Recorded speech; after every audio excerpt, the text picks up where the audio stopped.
It's one thing when you're like doing video on your own and then getting videoed, you know? Okay. So Vanae, why are you driving a Ford? The Ford Fiesta? Yes. Because I'm part of this campaign. I'm representing San Francisco, and I'm an agent, Team San Francisco, and I'm given these crazy missions to do. And it's this national competition between all the major cities.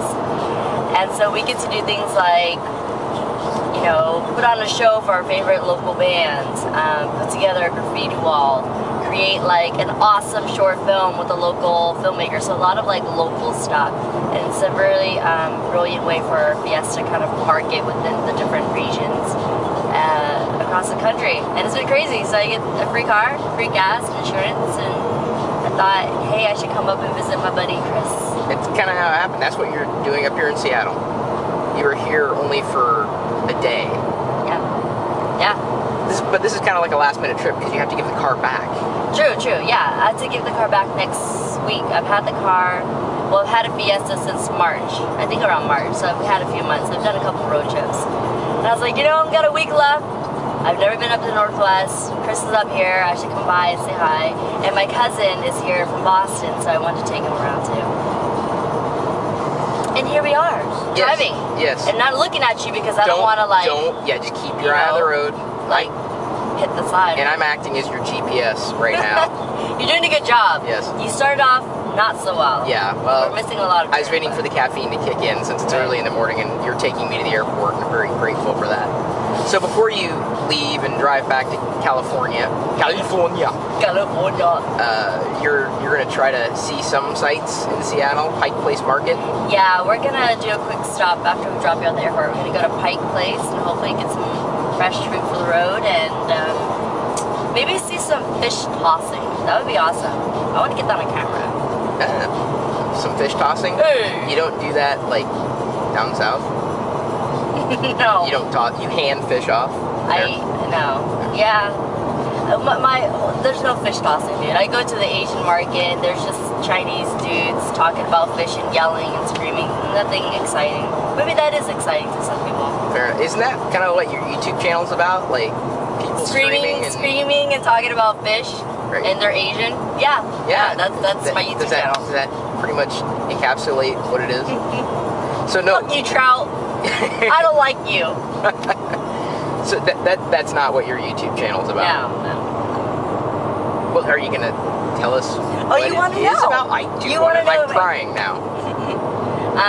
So I'm a life and dating coach. So my YouTube channel is like really fun, and I talk about like topics like confidence, dating, relationships. Basically, helping a lot of young people build the confidence and self-esteem to date.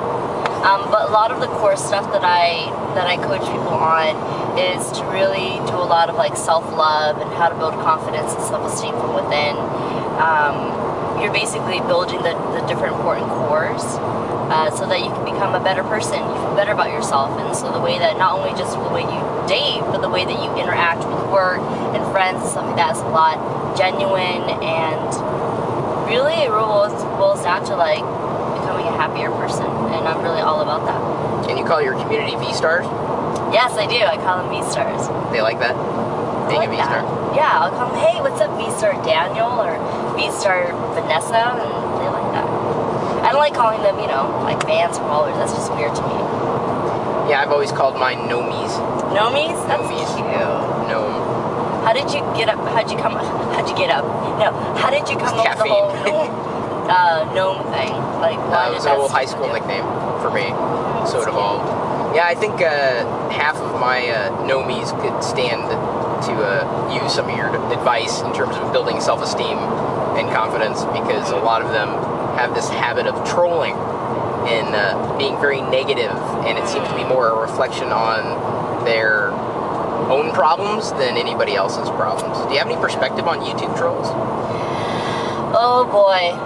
Well, you know, the thing is, like, being on YouTube and stuff like that, it's so easy to like hide behind a random username and just be all negative on YouTube because they think it's fun, or they're just, they're going through some shit and they just want to be all negative to everybody. The thing is, like, doing that only causes, you know, a second of satisfaction, whatever, but I think it's not getting to the core of, like, what the fuck is going on, really, you know? So first of all, stop that shit. Second of all, it's really like to just, like, explore and discover what it is that really makes you happy and what you really want to do besides these minimal 3 seconds of satisfaction of, like, putting someone down or being very negative. Because, like, people don't realize that the one comment you make or whatever that you do, you have an impact on people, you know? Like, Chris and I are YouTubers, and along, like, all the awesome comments that we get, you know, sometimes we get negative comments too, and, you know, it affects people. People read that, and it may impact their day. So I'm all about, like, exponential goodness, so kind of be aware of, you know? I have a feeling I'm going to be blocking and deleting quite a few comments in this video. Anytime I tend to put anybody else on camera, well, just the negativity comes out for some odd reason. What do you think they're gonna write, Chris? Oh, well, let's be a psychic for a second. No. You can guess what they're going to write. Okay, I bet they're gonna write something about show me your tits or something, and, like, I bet you it's just my face showing, or something like Chris, did you bang that? I don't know. I'm just trying to think, like, what is. But then, would your users write that shit? The answers to that would be no and no, right? No, I will not show you my tits. And yeah, it's like no to the limit. Yeah, there's going to be a lot fewer subscribers, I think, for my channel. Now, your channel, where can they find you on YouTube? Okay, I'm at youtube.com/Vanae12. That's VANAE. The number's 12. Vanae12. So Vanae was taken. Yes.